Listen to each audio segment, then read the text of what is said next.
all these questions. And they were never shy about talking about money. They were freely open and talking about it. And I started connecting the dots around what these people were doing and how they handled money.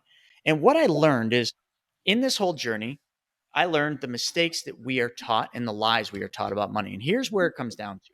We're taught to go out and work for money. For those of you listening, I'm holding a stack of hundreds or whatever it is, maybe $300 here. We're taught to go out and work and trade hours for dollars, and we hustle and we make money. Now, listen, I'm not just talking to W-2 employees. I'm talking to you self-employed individuals that have created a job that you call your business. It's a job, and you work hard because that's how you make your money. The wealthy, a long time ago, have realized that you can only work so hard, and there's a cap to how much you can make because there's only as many hours as everybody else has, and you can only work so hard and make so much with trading those hours. The wealthy learned that if that's it, then what they got to do is take the money that they made and learn how to make their money work harder than they did. So that's the first thing I learned. And the second thing I learned is that all these wealthy individuals, none of them had tons of money in stocks. None of them kept hardly any money in traditional banks. Like they would show me like a couple of these guys I got real close with, and we'd be talking about, just these things, like thinking they must have millions of dollars in their bank account. No, they had like 20 grand in their bank account. And I'm like, what? Wait, are you lying to me? Or like, what's going on? They all understood that their money needs to be in motion in all times. And they learned this from banks. You don't go into the bank. We get excited about having money in the bank because we make money and we give up control of that money to the banks. We literally take the money we work hard for and we just say, here you go. Here, bank, take my money and be in control of it. And what does the bank do? Do they put it in the safe or in a box with your name on it? Heck no. They turn around and move your money. And they make 400 to 1,300% more than you make on your money. And all they did is learned one thing more than you know, and that is how to move money. And then most people that like don't want to go any further, like, well, I'm not a bank, so I can't do that. Of course you can. Everyone can be their own bank if you treat your money the same way you treat the bank's money. So what these wealthy individuals did is they didn't want to give up control of their money. So they had to figure out, how do I make money, make my money work for me, but be in full control of it at all times? Well, that means they don't put money in 401ks to much of an extent. They don't put money into banks to much of an extent. They had to create a banking system. And it was created back a long time ago by the Rockefellers and the Rothschilds. The Rockefellers and the Rothschilds were in banking, so they understood this, but they didn't trust banks. They were in banking and they didn't trust banks. Go figure, right? There you go. So they had to find somewhere where they felt comfortable storing their large sums of capital. And they always knew that giant mutually owned insurance companies were the safest financial institutions. Through the Great Depression, they really saw that.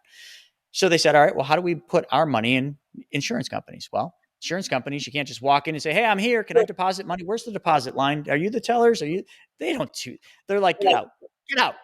If you're not here to make a premium payment, get out.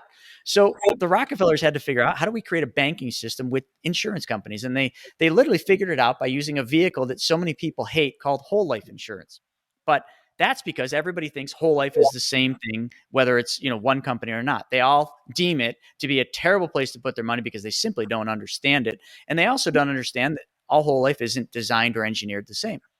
So the Rockefellers realized we can design and engineer a whole life policy to operate just like a bank account does. And they did that. And for hundreds of years, they've used these specially designed and engineered whole life policy. They don't even call it whole life. They call it privatized banking to store their capital. But why? Well, number one, if they're going to be their own bank, they got to have a place where they can take their capital, store it there, but then have the ability at any time to go back in and take that capital out. But here's the trick. You could do that at a bank account, but here's the thing. If you put in $1,000 into your bank and you take out $1,000, how much is the bank paying you interest on? Zero, because you have no money left in there. If you put $1,000 into one of these specially designed privatized banks and you take $1,000 out, you still have $1,000 in your account earning interest and guarantees. And insurance companies right now pay about 4 times more guaranteed interest than your bank account pays. Plus they pay dividends each year. So like privatized banks in today's 2021, you're making about 6%, 5.5% to 6% on your money. I don't know anybody that's making that in their bank account. So I've got a place now where I can put my money, take my money out, and still earn interest and dividends on every single penny of the money. But how is that even possible? That just sounds too good to be true, doesn't it? Well, it's because the money that I take out isn't my money. This money that I'm holding, which is the money I've taken out of the policy, was a loan from the insurance company. As soon as I say that, everybody's like, oh, I knew there was a catch. I this crappy whole life policy. Dave Ramsey said they're terrible. Buy term, invest the difference. Okay. So we use term insurance to build these, just so all you Dave Ramsey people know. So whose money is this? It's the insurance companies. They loaned it to me. But what if I told you the loan never needs to be paid back? Now that would really be too good to be true, right? Well, it doesn't. It never needs to be paid back because the insurance company did one thing. They took the death benefit that they would pay out the day you graduate, nice way of saying die, and they gave you some of your death benefit while you're living. They loaned you your death benefit and they used your cash that's in your account as collateral. Brilliant. So now I can leverage the cash in my account while still earning uninterrupted compound interest while having access and control of the money in the form of a loan. But the loan is just a loan that I never have to pay back because it was just my death benefit that I don't really care because I'm not dying tomorrow, or at least I hope not. So now I got this money in my hand. So what am I going to do with it? Well, we're all in real estate, right? I'm going to take this money and I'm going to deploy it in real estate. I'm going to use it for marketing. I'm going to use it for buying flips. I'm going to use it to buy rentals, or what I do today, because I learned from Greg and from the Rockefellers that the best way to move money is to own nothing but control everything. Well, banks are the best at this. I'm going to take my money and I'm going to lend it to real estate investors in a first secured position. I'm not going to own the real estate, but I'm going to control it through a piece of paper and a contract. And then they're just going to pay me every single month. And if they stop paying me, they learn the hard reality of, well, I'm going to take the property. So now I own and control your property because you didn't fulfill. That's what I do. But the entire time I've done this, I never, ever stopped earning interest on my money. So that's the biggest secret of the wealthy. But a lot of people will never get over the hurdle of understanding that whole life operates, in a very different way than they think. So let's talk home equity lines of credit. Everybody has equity in their house. So let's do that with that.